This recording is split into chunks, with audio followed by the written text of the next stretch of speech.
This is my petrol electric locomotive.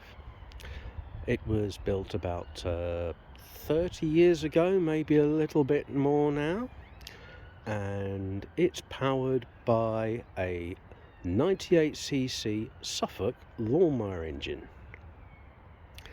Now, I'm going to do a little bit of a walk around. First of all, we've got this little panel here which I've taken off of the engine, so you've got all the engine details and oil requirements there.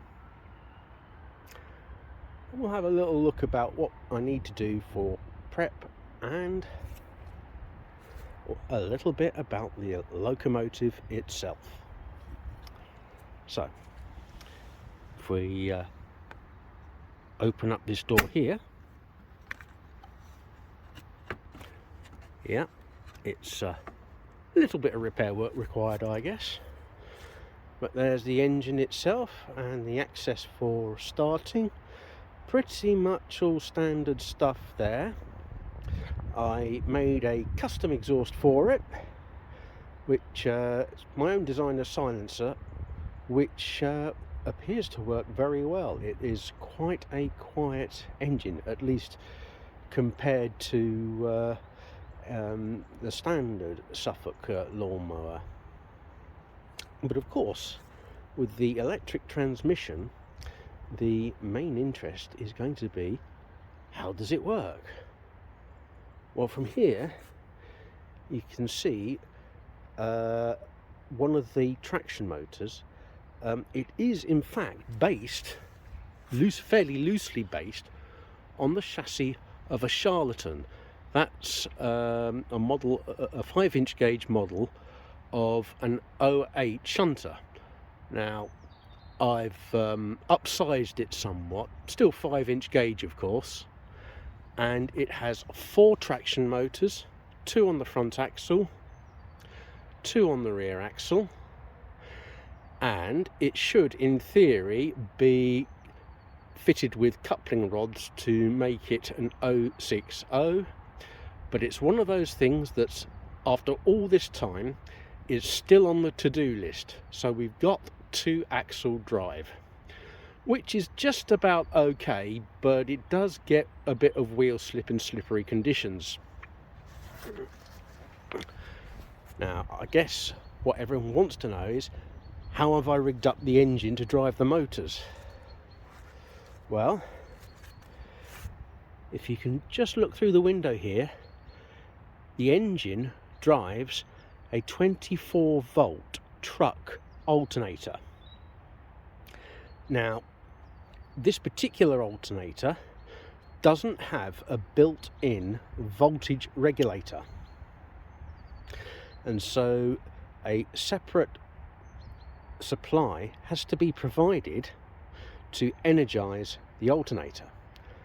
And from what I understand and what I've read, one of the things that's one of the things that scares people off using an alternator like this. Well, I have got a fairly simple and easy solution to this. As you might be able to make out there, I have got a little belt-driven dynamo that's a permanent magnet, so that can provide the current required to energize the alternator. Now, the great thing about this is, because it's driven off the engine, the voltage that is output from this dynamo increases with engine speed. So at low engine speed, you have a low voltage on the alternator field windings, and as engine speed increases, the voltage and the field strength therefore automatically increase, which means that you've basically got a very simple automatic field current regulation with No complication really at all. The dynamo there is pretty much wired straight to the alternator, and I did a little bit of experimenting with the speed of the motor, and I chose the ratio of the pulleys to ensure that the voltage that it produced was a good match for the power demand. All this setup means is that simply all you need to do to vary the output of the engine is just open and close the throttle. You do not need to mess around with any electrical adjustments, although as part of the setup I did have a resistor on there so that I could fine-tune it if required. Now, looking at the back end here, I have provided it with gauges. On the right we've got the ammeter, in the middle we've got a voltmeter, and on the left we have got a vacuum gauge. Despite the fact that this was fitted 30 years ago, I have not connected it up to anything, but the reason it was there is that I may still yet fit it with vacuum brakes, and that will be the gauge that I use to show the level of vacuum in the train pipe. It's also intended to use the engine vacuum on the carburettor to create the vacuum needed for the brakes, and I'll have a system of valves and regulators and so on coupled in there to make that possible. But yeah, another thing that is on the to-do list. So there, of course, is a walk round. I'm unfortunately missing a buffer there. It fell out once a while ago, and of course a simple horn. So there we go. That's the basics of this little engine. So now I've got it started and the engine warmed up. The question is, what's it like to drive? How does it go? The driving it is pretty simple.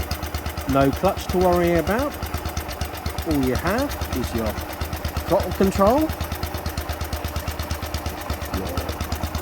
forward and reverse switch, that's forward, neutral, reverse, switch it back to forwards, and this little switch here energises the field on the alternator. So with it in forwards, we'll just give it a little bit of throttle, because it is actually possible to stall it if you try and pull away on tick over, but you don't need much. So we switch her on, the voltage starts to come up, and we're in a little bit of an uphill gradient here, so I'll give her a little bit more throttle. You can see we're pulling away there, just around about 10 volts. It's just got me behind it, so it doesn't need much. Maybe a little bit more though. And off we go. We can accelerate a little.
goes up.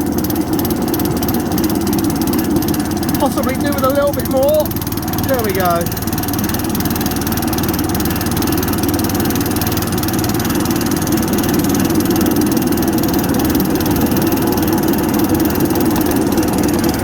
Of course, there's always the question, how fast will it go? Well, the characteristic of this engine is, unlike a battery locomotive where you've got constant voltage, on this one you've got constant power. So there isn't, strictly speaking, an upper limit to speed. It's all a question of how much weight you've got behind and how much throttle you give her.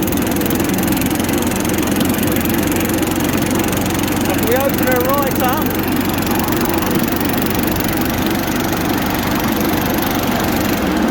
slow down to the corner. There the door.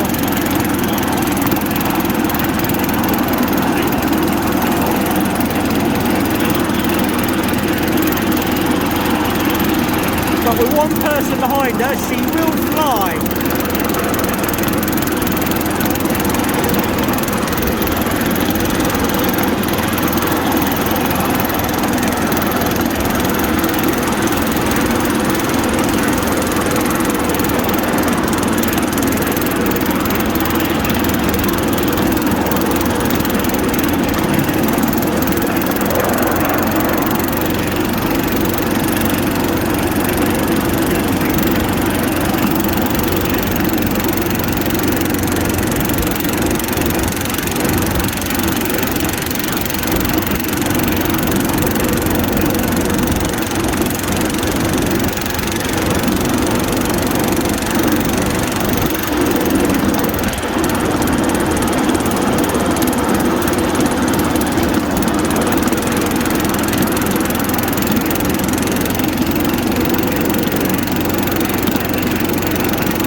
To a nice standing station. Let me just flick the switch. Nice smooth stop.